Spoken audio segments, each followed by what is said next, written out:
Good morning students, welcome back to your video lecture sessions. कैसे हैं आप सब। आज हम बात करने वाले हैं स्टैंडर्ड 8 के नए चैप्टर नंबर 3 माइक्रो ऑर्गेनिज़म्स की। आपको माइक्रो ऑर्गेनिज़म्स क्या होते हैं वो एक जनरल आइडिया है, ऊपर से ब्रीफ आपको पता है कि जो छोटे होते हैं जिन्हें माइक्रोस्कोप के अंदर देखना पड़ता है उसे क्या बोला जाता है, माइक्रो ऑर्गेनिज़म्स बोला जाता है। इस चैप्टर में हम डिटेल में पढ़ने वाले हैं माइक्रो ऑर्गेनिज़म्स क्या होते हैं, वो अच्छे होते हैं तो किस तरह अच्छे होते हैं, बुरे होते हैं तो किस तरह बुरे होते हैं, क्या क्या टाइप्स है उनकी, राइट, वो कहाँ कहाँ होते हैं, कहाँ कहाँ यूज़फुल हो सकते हैं, कहाँ कहाँ प्रेजेंट है बाय डिफ़ॉल्ट, कहाँ कहाँ हमें नहीं चाहिए फिर भी है, वो सब इस चैप्टर के थ्रू हम डिस्कस करेंगे। तो स्टार्ट करते हैं हमारा चैप्टर। पहले एक जनरल आइडिया ले लेते हैं कि माइक्रो ऑर्गेनिज़म्स होते क्या है। तो organisms that can only be seen under a microscope are called microorganisms. आप अपनी आँखों से जिन जीवाणु को नहीं देख सकते, जो ऑर्गेनिज़म्स आप अपनी आँखों से नहीं देख सकते, यू नीड एन माइक्रोस्कोप, उन्हें देखने के लिए ऐसे ऑर्गेनिज़म्स को हम क्या बताएंगे, माइक्रो ऑर्गेनिज़म्स बताएंगे।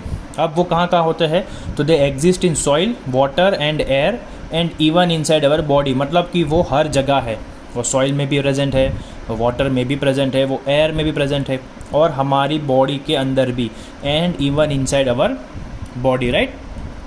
अब इससे एक और चीज़ पता चलती है कि वो ऑलमोस्ट एवरी एनवायरनमेंट सिचुएशन में रह सकते हैं। अगर सॉइल में है तो ऑब्वियसली वहाँ रह रहे हैं तो वहाँ पर वो जी सकते हैं, वाटर है तो वहाँ पर भी जी सकते हैं। तो इसका मतलब क्या हुआ कि they can survive in any kind of environment, right. बहुत ठंडा हो, बहुत गर्म हो, बहुत सॉल्टी हो, बहुत ह्यूमिडिटी वाला हो, भेज वाला हो, राइट। तो वो कोई भी प्रकार का एनवायरनमेंट हो, एक्सट्रीम से एक्सट्रीम, राइट, वो वहाँ पर क्या कर पाएंगे, सर्वाइव कर पाएंगे। यही लिखा है, they can survive in any kind of environment, right. अब अगर इन एनी केस, अगर कोई एक्सेप्शनल केस है जहाँ पर ये माइक्रो ऑर्गेनिज़म्स भी नहीं रह पा रहे हैं, तब वो ऐसी सिचुएशंस में क्या करेंगे, तो they produce spore for unfavourable conditions and spring back when conditions become favourable. क्या होता है, जब ऐसा कोई सिचुएशन आता है माइक्रो ऑर्गेनिज़म्स के आजू बाजू के एनवायरनमेंट में, जब कंडीशंस अनटॉलरेबल हो जाती है, मतलब उनसे सहन नहीं हो रही है और वो उस सिचुएशन में नहीं रह पा रहे, तो वो क्या करेंगे, वो अपने आसपास में एक स्पोर बना देंगे। स्पोर मतलब एक राउंड फिगर, राइट, एक राउंड जैसा, एक कवरिंग जैसा अपनी बॉडी के आसपास बना देंगे, जिसे स्पोर बोलते हैं। कब, फॉर अनफेवरेबल कंडीशंस, मतलब कि जब उन्हें उस सिचुएशन में रहने में दिक्कत हो रही है, तब वो अपनी बॉडी के आसपास एक कवरिंग बनाएंगे जिसे स्पोर बोला जाता है। अब क्या होगा, जब तक वो कंडीशंस फेवरेबल नहीं होती तब तक वो उसके अंदर रहेंगे, राइट। क्या लिखा है, and spring back when conditions become favourable. जब आजू बाजू की कंडीशंस फेवरेबल हो जाएगी, उनके हिसाब से टॉलरेबल हो जाएगी, वो उसमें रह सकते हैं, वो अगर उस सिचुएशन को सहन कर पाएंगे तो ये स्पोर क्या होगा, हट जाएगा। तब तक वो क्या रहेंगे, till then they remain inactive. जब तक वो इस स्पोर के अंदर है तब तक वो क्या रहेंगे, इनएक्टिव रहेंगे। ये उनकी एक कैरेक्टरिस्टिक है कि जब वो स्पोर के अंदर जाएंगे तो ऑलमोस्ट एज डेड बैक्टीरिया माना जाएगा, कि उस स्पोर के अंदर है तो वो इनएक्टिव है, जैसे ही स्पोर के बाहर आएगा वो तुरंत ही एक्टिव हो जाएगा, राइट। अब some microorganisms are helpful while some are disease causing. अब ये हमने पढ़ लिया है, आगे के एक चैप्टर में हमने देखा था कि फोटोसिंथेसिस में हेल्प करते हैं आल्गी खुद एक फोटोसिंथेसिस कैरिंग आउट एक बैक्टीरिया है, माइक्रो ऑर्गेनिज़म्स है, सॉरी। और डिजीज़ भी हमने बहुत सारे देखी है, हाल का भी, पेंडेमिक का देख लो, कोरोना वायरस एक माइक्रो ऑर्गेनिज़म्स है। तो वो अच्छे भी हो सकते हैं और बुरे भी हो सकते हैं।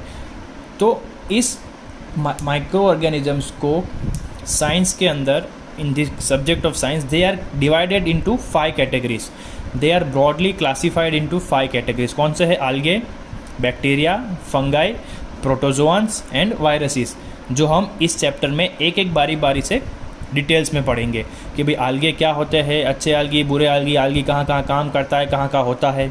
सिमिलरली फॉर बैक्टीरिया हम यही चीज़ करेंगे, हम फंगाई के लिए भी यही करेंगे, हम प्रोटोजोन्स के लिए भी यही करेंगे और हम वायरसेस के लिए भी यही करेंगे। तो इस पूरे चैप्टर में हम डीप में समझ जाएंगे कि माइक्रो ऑर्गेनिज़म्स बेसिकली होते क्या है इन डेप्थ। अभी तक हमें सिर्फ इतना पता था कि वो छोटे होते हैं और माइक्रोस्कोप से देखने में मदद आती है, लेकिन अब हम एक एक चीज़ उनकी डिटेल में पढ़ेंगे। अब ये जो हम माइक्रो ऑर्गेनिज़म्स को पढ़ रहे हैं, इस स्टडी को क्या बोला जाता है, माइक्रोबायोलॉजी। जैसे हम लोग डॉक्टर बनने के लिए जो पढ़ाई बोलते हैं उसे डॉक्टरी बोलते हैं, MBBS बोलते हैं। इंजीनियर बनने के लिए इंजीनियरिंग करनी पड़ती है, फार्मासिस्ट बनने के लिए pharmacy D pharm M pharm पढ़ना पड़ता है, राइट। तो हर एक चीज़ को अलग अलग पढ़ना पड़ता है। तो वैसे ही जो माइक्रो ऑर्गेनिज्म के बारे में पढ़ता है उसे हम क्या बोलेंगे, उस पढ़ाई को बोलेंगे हम माइक्रो बायोलॉजी। और इसी माइक्रोबायोलॉजी को पढ़कर आप किसी भी डिजीज़ की दवाई ढूंढ सकते हो। अभी जो कोरोना वायरस चल रहा है उसकी दवाई खोजने में आ रही है, तो वो पहले क्या करेंगे, उस वायरस के बारे में पढ़ेंगे। कौन पढ़ेगा, वो लोग पढ़ेंगे जिन्हें माइक्रोबायोलॉजी आती है, जिन्हें माइक्रो ऑर्गेनिजम्स के बारे में पता होता है। फिर वो उस वायरस के बारे में पढ़ेंगे और फिर उस हिसाब से अपनी दवाई बनाएंगे, राइट। तो अब हम स्टार्ट करते हैं हमारा पहली कैटेगरी हमारे माइक्रो ऑर्गेनिजम्स की, जो कि है आल्गी। तो आल्गी क्या होते हैं बच्चों, तो algae are unicellular plant like organisms. हमने सेल्स के बारे में पढ़ा था। हम ह्यूमन बींग्स जो होते हैं वी आर मल्टी सेलुलर, मतलब हमारे अंदर बहुत सारे सेल्स हैं, जबकि आल्गी के अंदर ये सब सेल्स सिर्फ एक होता है। हमने वो पढ़ लिया है प्रीवियस चैप्टर में टाइप्स ऑफ सेल में, राइट, कि आल्गी जो है वो यूनिसेलुलर है। अब यूनिसेलुलर का मतलब क्या होता है कि बॉडी के अंदर एक ही सेल होता है जो सारे फंक्शंस कैरी आउट करता है, राइट, और वो प्लांट लाइक दिखते हैं। क्यों प्लांट लाइक दिखते हैं, तो algae are majorly found in water bodies, right. पानी जहाँ पर होगा आल्गी वहीं पर होगा, क्योंकि वो एक ग्रीन कलर का है, वो फोटोसिंथेसिस करने के काबिल है। तो वो क्या होगा, उस वाटर बॉडी में जितने भी हर्बीवोरस एनिमल्स है वो उसे खाकर अपना ज़िंदगी गुजार लेंगे। तो आल्गी आल्गी कैसा होता है, algae are unicellular plant like organisms, okay. अब they vary in shape, size and area of habitat. अब उनका शेप जो होगा वो अलग होगा, भले एक ही सेल होता है हर एक आल्गी में, बट उनका शेप क्या होगा, अलग होगा। उनकी साइज़ क्या होगी, अलग होगी। एंड एरिया ऑफ हैबिटेट मतलब कि उनकी रहने की जगह भी अलग होगी। ऐसा कोई फिक्स नहीं है कि सारे आल्गी पानी में मिलते हैं, नहीं, कभी कभी वो ज़मीन पर भी मिलेंगे। किसी पुराने झाड़ जो होती है उसके जो ट्रंक होती है उसके आसपास भी आपको लील जमी हुई दिखेगी।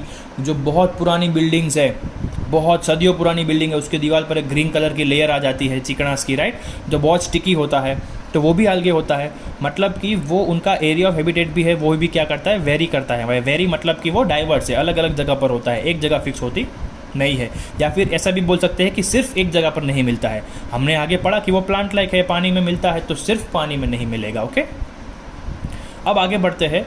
One common thing among all algae is that they all have chlorophyll. अब चाहे वो अलग शेप के हो, अलग वो साइज़ के हो, या फिर अलग अलग जगह पर रहते हो, एक चीज़ सब में फिक्स है, क्या, कि उन सब के पास क्या होगा, क्लोरोफिल होगा। अब क्लोरोफिल क्या है आपको पता है, ग्रीन कलर का जो पिगमेंट होता है प्लांट्स में, जिससे फोटोसिंथेसिस इज़ पॉसिबल, जिससे वो सनलाइट को यूज़ करके, कार्बन डाइऑक्साइड को यूज़ करके, वाटर को यूज़ करके क्या बनाता है, ग्लूकोज और ऑक्सीजन। तो ये कौन करने में हेल्प करता है, क्लोरोफिल। और ये क्लोरोफिल किसके पास है, हमारे आल्गी के पास है। इसीलिए उन्हें हम क्या बोलते हैं, प्लांट लाइक बोलते हैं, क्योंकि वो भी कैपेबल है किसके लिए, फोटोसिंथेसिस को कैरी आउट करने के लिए, right. They can produce sexually and asexually. अब हमने 7th में पूरा रिप्रोडक्शन का एक चैप्टर पढ़ा था, जिसमें हमने दोनों टाइप्स के अलग अलग कैटेगरीज देखे थे, अलग अलग टेक्निक्स देखे थे। हमने एसेक्सुअल भी देख लिया था, हमने सेक्सुअल भी देख लिया था। Vegetative reproduction, fragmentation, budding, spore formation, ये सारी चीज़ें किस में आती थी, एसेक्सुअली में। सेक्सुअली में हमने देखा था कि जब एक गैमेट या फिर एक सेल और दूसरे ऑपोजिट जेंडर का एक सेल जब मिक्स होता है तो क्या होता है, सेक्सुअली रिप्रोडक्शन होता है। तो ये आल्गे जो है वो दोनों टाइप से क्या होता है, रिप्रोडक्शन करने के लिए कैपेबल होता है। वो सेक्सुअली भी प्रोड्यूस कर लेगा और एसेक्सुअली भी वो अपने आप को प्रोड्यूस कर लेगा। अब आगे बढ़ते हैं। अब हम वो कहाँ कहाँ पाए जाते हैं और कौन कौन से कलर के होते हैं, उनके शेप्स क्या होते हैं, वो क्या काम करते हैं, वो देख लेंगे। तो सबसे कॉमन जो होता है वो है ग्रीन आल्गी। हमें पता है कहाँ मिलता है, फ्रेश वाटर बॉडीज़ में मिलता है। तो the green algae lives in fresh water and some in marine. Marine मतलब ओशंस, सॉल्ट वाटर, जो खारा पानी होता है दरिए का, राइट। मराइन मतलब सी वाटर या ओशन वाटर। फ्रेश वाटर मतलब नदियों का या तालाब का जो पानी मीठा होता है। तो ग्रीन आल्गी हमें कहाँ मिलेगा, फ्रेश वाटर में भी मिल पाएगा और मराइन वाटर में भी मिल पाएगा। ये हमने कॉमनली देखा है कि भाई एक सीज़न के बाद जो है वो तालाब के ऊपर पूरा एक ग्रीन कलर का लेयर आ जाता है, वो क्या होता है, आल्गे होता है। अब some algae are unicellular while some forms filaments. Unicellular का मतलब ऐसा होता है कि एक ही सेल है। अब वो सिर्फ राउंड शेप में या फिर फ्लैट शेप में नहीं होगा, वो फिलामेंट्स भी बना सकते हैं। मतलब कि अगर यूनिसेलुलर है लेकिन वो अपने अंदर एक ऐसे सेक्शन वाइज फिलामेंट्स भी अपने आप में बना सकता है। आपको फिगर दी हुई है 3.2 डायटॉम्स की। राइट। वो हम आगे बात करेंगे कि क्या होता है, लेकिन फिलामेंट्स का आपको वहाँ पर एक अच्छा एग्जांपल दिया हुआ है कि सिंगल सेल है, उसका मतलब ये नहीं कि कोई भी फ्लैट सरफेस हो और उसके अंदर एक डॉट दिखा दो तो वो यूनिसेलुलर हो गया, नो। हमने आगे ही बात की it can be of different shape and size, right. तो फिलामेंट्स भी इसी के अंदर आते हैं।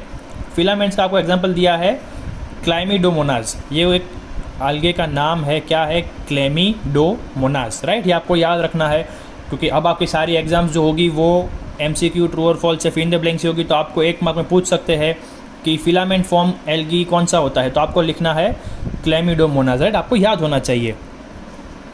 अब आगे बात करते हैं, तो सिंगल सेल है, इसका ये मतलब नहीं होता है कि वो अलग अलग रहे, they can also live in clusters, groups में भी रह सकते हैं। तो सम आल्गेस लिव इन क्लस्टर और ग्रुप्स, कौन से होते हैं वो, वॉल्वॉक्स होते हैं। इसका भी आपको एक फिगर दिया हुआ है 3.2 में ही, आपको 3 अलग अलग दिए हुए हैं कि भाई जो क्लेमिडोमोनास है वो फिलामेंट्स में रहते हैं और वॉल्वॉक्स जो होता है वो ग्रुप्स में रहते हैं। अब डायटोम्स कौन सा होते हैं, तो ये भी एक टाइप ऑफ यूनिसेलुलर आल्गी है। सारे आल्गी कैसे होते हैं, यूनिसेलुलर होते हैं, लेकिन जैसे फिलामेंट्स एक टाइप है, जो ग्रुप में रहते हैं ऐसे टाइप है, वैसे डायटोम्स भी क्या होते हैं, एक टाइप है। अब ये इनकी खासियत क्या है, इनके कैरेक्टरिस्टिक क्या है, तो इनके अंदर n नंबर ऑफ एटम्स होते हैं। n नंबर मतलब आप जितना भी नंबर सोच लो, राइट, इनफाइनाइट बोल सकते हो आप कि उनके अंदर एटम्स जो होते हैं वो छोटे छोटे, हमने एटम्स की बात की थी, सारे लिविंग बींग्स में होते हैं। तो डायटम्स जो होते हैं वो एक यूनिसेलुलर आल्गे है जिनके अंदर एटम्स बहुत मात्रा में होते हैं, राइट। वो आपको भी फिगर 3.2 में मिल जाएगी, आपको 3 अलग अलग फिगर दी हुई है, उनके अंदर क्लस्टर्स होते हैं एटम के। और ये जो डायटम्स होते हैं उनकी सेल वॉल बनी होती है सिलिका से। उनकी सेल वॉल किसकी बनी होती है, सिलिका से। हमने प्लांट सेल की बात जब की थी तब हमने बात की थी सेलुलोज की, कि भाई प्लांट सेल की जो सेल वॉल होती है एक्स्ट्रा प्रोटेक्टिव के लिए सेलुलोज की बनी होती है, लेकिन यहाँ पर क्या है, उनकी सेल वॉल बनी होती है सिलिका। सिलिका जब आप आगे केमिस्ट्री पढ़ेंगे तो आपको पता चलेगा, सिलिका एक अलग वर्ड, एक नया वर्ड है किसके लिए, रेत के लिए। जो हम सैंड बोलते हैं, रेती, उसी को केमिस्ट्री के लैंग्वेज में सिलिका बोलते हैं, राइट। जैसे लोखंड को आयरन की जगह हम फेरस बोलते हैं, उसका Fe नाम है, वैसे ही रेत का नाम क्या है केमिस्ट्री की लैंग्वेज में, सिलिका। तो उनकी जो सेल वॉल होती है इस यूनिसेलुलर डायटोम्स की, वो किसकी बनी होती है बच्चों, सिलिका की बनी होती है। अब इससे क्या होगा, जब when they die this silica accumulates at the bottom of the water body, जब ये मर जाएंगे तो जो भी वाटर बॉडी के ऊपर वो तैर रहे हैं वो मरकर कहाँ पहुँच जाएंगे, उनकी बॉटम पे पहुँच जाएंगे। और ये सिलिका मतलब कि वो रेत के फॉर्म में बन जाएंगे और वहाँ पर रेत के क्या लग जाएंगे, लेयर्स लग जाएंगे, right. Large group of diatoms floating in sea are called planktons. जब ये डायटम जिंदा है और ये फ्रेश वाटर की जो लेक है या वाटर बॉडी है उसके सरफेस पे तैर रहे होते हैं, राइट। हमें ग्रीन कलर की एक चादर दिखती है पूरी तालाबों के ऊपर, तो उसे हम क्या बोलेंगे, प्लैंकटॉन्स बोलेंगे। छोटे मछलियाँ है, मेंढक है, जो ग्रीन कलर के प्लांट्स को खाते हैं मछलियाँ, वो उसको खाएंगे।